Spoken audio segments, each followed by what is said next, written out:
Hello everyone, एक बार फिर से हमारे यूट्यूब चैनल स्टेट पीसीएस सब में आप सभी का स्वागत है। हम सॉल्व कर रहे हैं करंट अफेयर, और ये करंट अफेयर हम सॉल्व कर रहे हैं क्रॉनिकल की पतली वाली मैगजीन से। ये मैगजीन जो है मई की है। यहाँ पे 15 मार्च से और 15 अप्रैल तक का करंट अफेयर दिया गया है।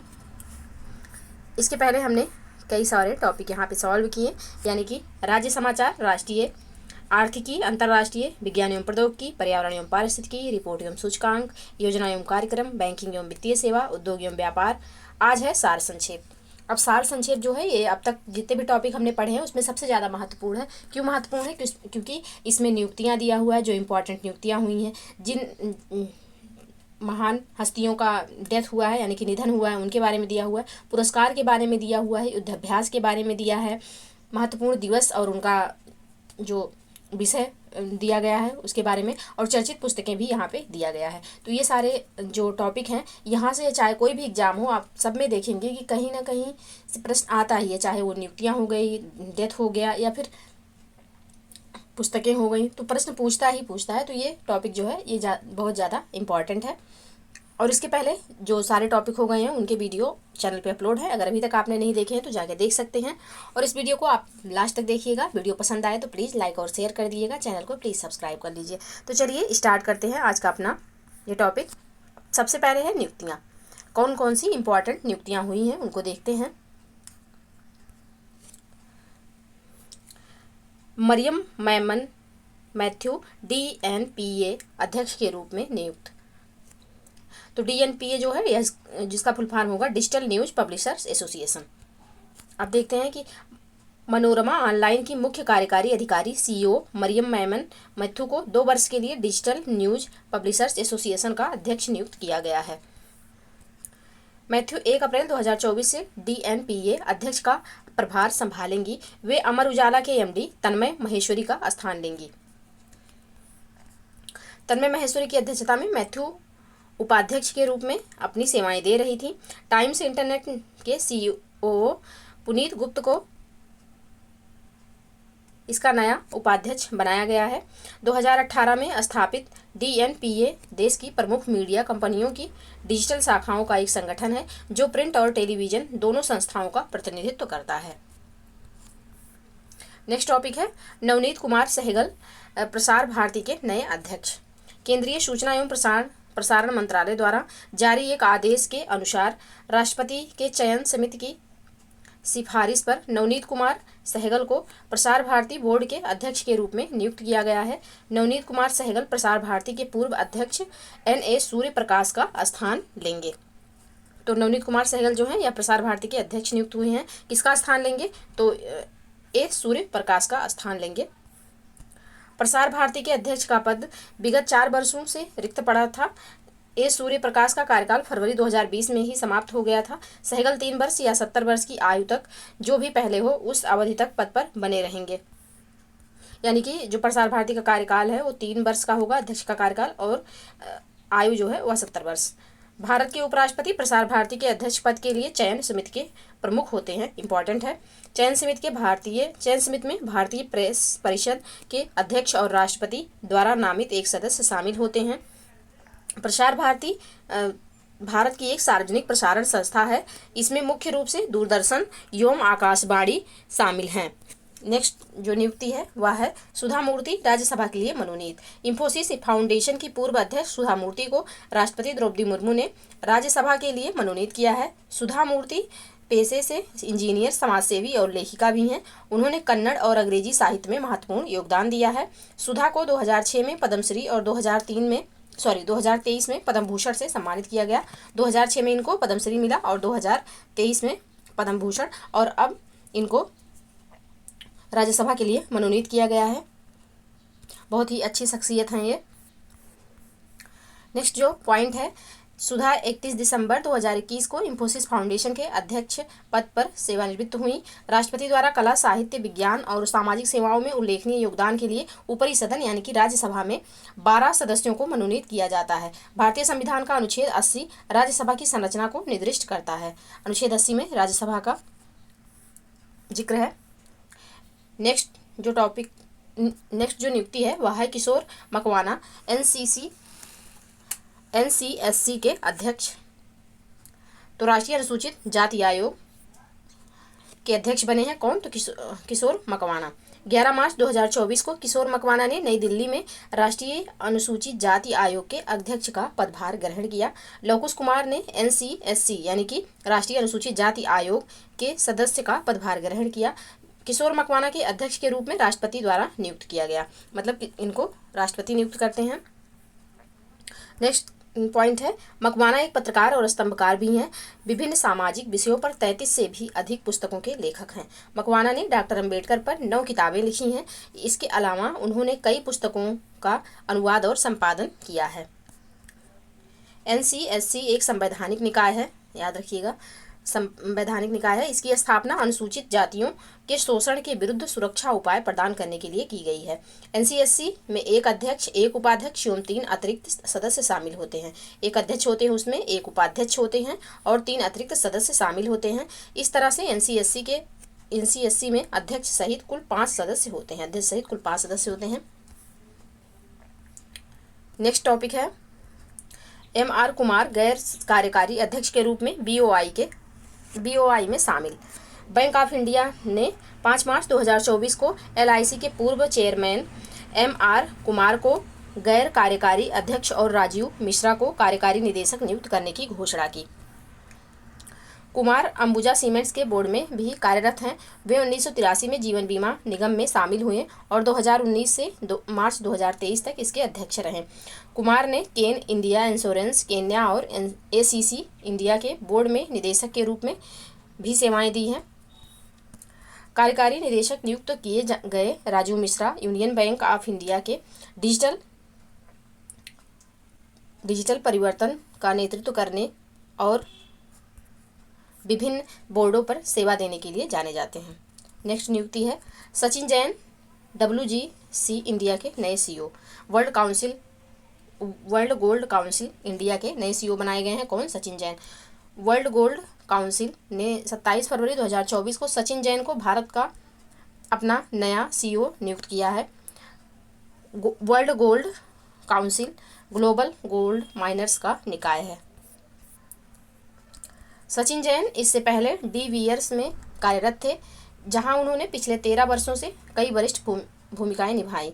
डी विलियर्स इंडिया के मैनेजिंग डायरेक्टर के रूप में उन्होंने भारत और पश्चिम एशिया में डी विलियर्स फॉर एवरमार्क बिजनेस को लीड किया। सचिन जैन WGC इंडिया के मौजूदा CEO सोम सुंदरम PR की जगह लेंगे।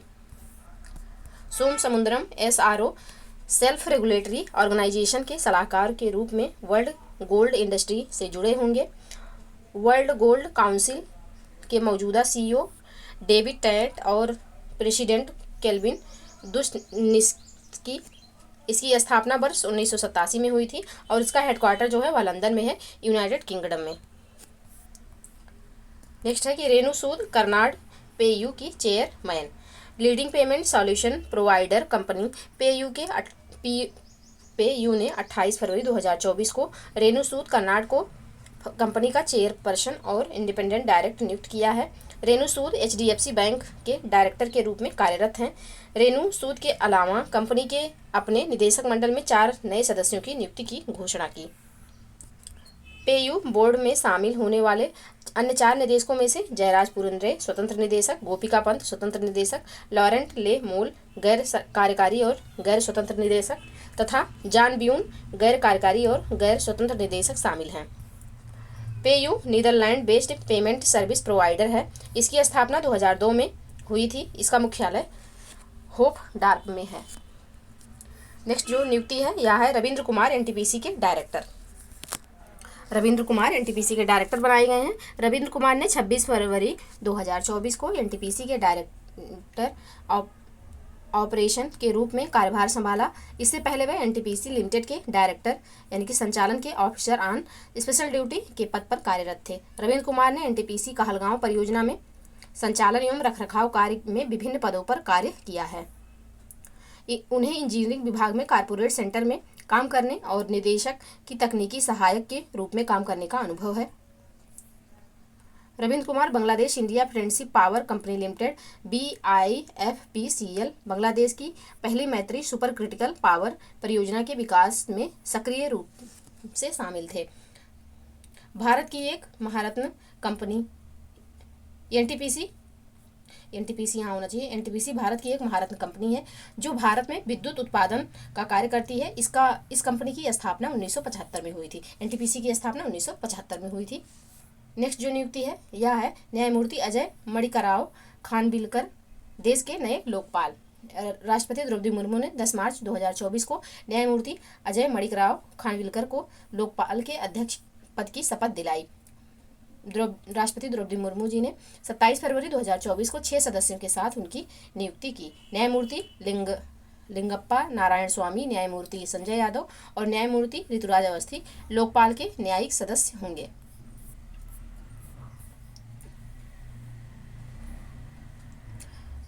नेक्स्ट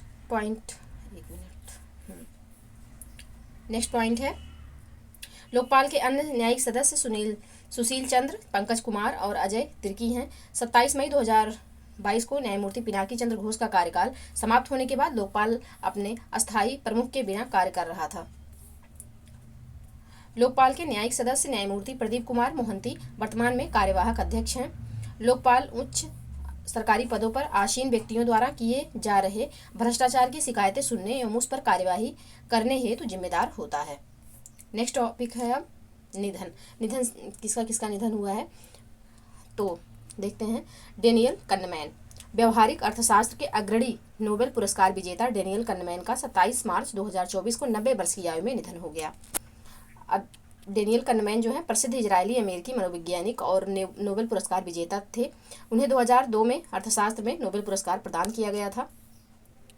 कन्नमैन ने 2011 में अपनी best seller book thinking fast and slow प्रकाशित की, जिसमें मानव मस्तिष्क की खोज की पेशकश की गई थी। कन्नमैन का जन्म 5 मार्च 1934 को तेल अवीव में हुआ था। उन्होंने 1950 के दशक में इजरायली राष्ट्रीय सेवा की थी। नेक्स्ट जो डेथ हुई है वह हुई है एल रामदास, भारतीय नौसेना के पूर्व प्रमुख एडमिरल सेवानिवृत्त लक्ष्मी नारायण रामदास का 15 मार्च 2024 को हैदराबाद में निधन हो गया। वे 90 वर्ष के थे। रामदास ने दिसंबर 1990 से सितंबर 1993 तक 13वें नौसेना प्रमुख के पद पर आसीन थे। कौन से तो 13वें नंबर के इनका कार्यकाल याद रखिएगा, 1990 से 1993 तक। उनके कार्यकाल के दौरान महिलाओं को पहली बार नौसेना में शामिल किया गया था, इसलिए इम्पोर्टेंट हो जाता है ये। 1971 में भारत पाकिस्तान युद्ध में उनकी भूमिका के कारण उन्हें वीर चक्र प्रदान किया गया था। परमाणु निरस्त्रीकरण के उनके प्रयासों के लिए 2004 में उन्हें रेमन मैग्सेसे पुरस्कार से भी सम्मानित किया गया है। Ramdas ji NGO Pakistan India people's forum के भारत चैप्टर के अध्यक्ष थे। नेक्स्ट जो डेथ हुई है यह है सादी मोहम्मद की। रविंद्र संगीत के प्रसिद्ध गायक सादी मोहम्मद का 14 मार्च 2024 को बांग्लादेश के ढाका में निधन हो गया। सादी मोहम्मद ने भारत में विश्व भारती विश्वविद्यालय से रविंद्र संगीत में स्नातक और स्नातकोत्तर की पढ़ाई की थी।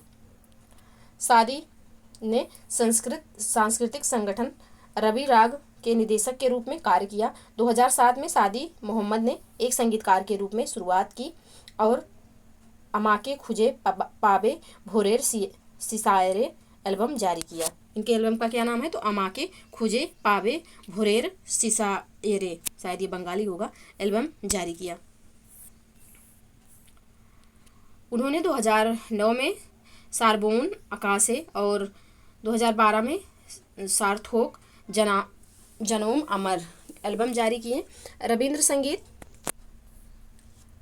रविंद्रनाथ टैगोर द्वारा रचित एक संगीत विधा है, जिन्होंने सामान्य रूप से भारत और विशेष रूप से बंगाल की संगीत अवधारणा में एक नया आयाम जोड़ा। रविंद्र संगीत में स्रोतों के रूप में भारतीय शास्त्रीय संगीत और पारंपरिक लोक संगीत का उपयोग किया जाता है। नेक्स्ट है ब्रायन मुलरोनी, कनाडा के पूर्व प्रधानमंत्री ब्रायन मुलरोनी का 29 फरवरी 2024 को निधन हो गया। मुलरोनी ने 17 सितंबर 1984 से 25 जून 1993 लगभग 9 वर्षों तक कनाडा के प्रधानमंत्री के रूप में कार्य किया था। ब्रायन मुलरोनी कंजर्वेटिव पार्टी के नेता थे। उन्होंने 1984 के संघीय चुनाव में हाउस ऑफ कॉमन्स में 282 में से 211 सीटें जीती थी। नेक्स्ट जो डेथ हुई है यह हुई है अजीज कुरैशी की। उत्तर प्रदेश के पूर्व राज्यपाल इम्पॉर्टेंट और वरिष्ठ कांग्रेस नेता अजीज कुरैशी का 1 मार्च 2024 को निधन हो गया। कुरैशी पहली बार 1972 में मध्य प्रदेश की सीहोर सीट से विधायक चुने गए और 1984 में लोकसभा सदस्य बने। कुरैशी ने उत्तराखंड, उत्तर प्रदेश और मिजोरम के राज्यपाल के रूप में कार्य किया। अजीज कुरैशी को 24 जनवरी 2020 को मध्य प्रदेश की तत्कालीन कमलनाथ सरकार ने MP उर्दू अकादमी का अध्यक्ष नियुक्त किया था। 1973 में वह MP के कैबिनेट मंत्री भी रहे और 1984 मध्य प्रदेश के सतना निर्वाचन क्षेत्र से वह लोकसभा चुनाव जीते थे। नेक्स्ट जो डेथ हुई है अरुण कुमार शर्मा। छत्तीसगढ़ के प्रसिद्ध पुरातत्वविद और पद्मश्री से सम्मानित अरुण कुमार शर्मा का 29 फरवरी 2024 को निधन हो गया। वे छत्तीसगढ़ के सरकार के पुरातत्व सलाहकार भी रहे थे। अरुण कुमार शर्मा राम जन्मभूमि मामले के प्रमुख गवाह भी थे। शर्मा के पुरातात्विक साक्ष्यों से अयोध्या में भगवान राम के मंदिर के अस्तित्व का समर्थन किया, जिसे सर्वोच्च न्यायालय ने स्वीकार कर लिया। छत्तीसगढ़ में महत्वपूर्ण उत्खनन में शामिल शर्मा के काम से सिरपुर और मल्हार जैसे प्राचीन स्थलों के इतिहास का पता चला। उन्हें 2017 में पद्मश्री पुरस्कार से सम्मानित किया गया। तो आज के लिए बस इतना ही रहने देते हैं। इसके आगे का कल पढ़ेंगे। जो पुरस्कार है और पुस्तकें हैं, महत्वपूर्ण डेट्स हैं, उन सब के बारे में कल पढ़ेंगे। आज के लिए बस इतना ही रहने देते हैं। और वीडियो कैसी लगी कमेंट सेक्शन में ज़रूर बताइएगा और वीडियो को लाइक और शेयर कर दीजिएगा। चैनल को प्लीज़ सब्सक्राइब कर लीजिए। तो चलिए मिलते हैं नेक्स्ट वीडियो में। तब तक के लिए पढ़ते रहिए, स्वस्थ रहिए। जय हिंद, जय भारत।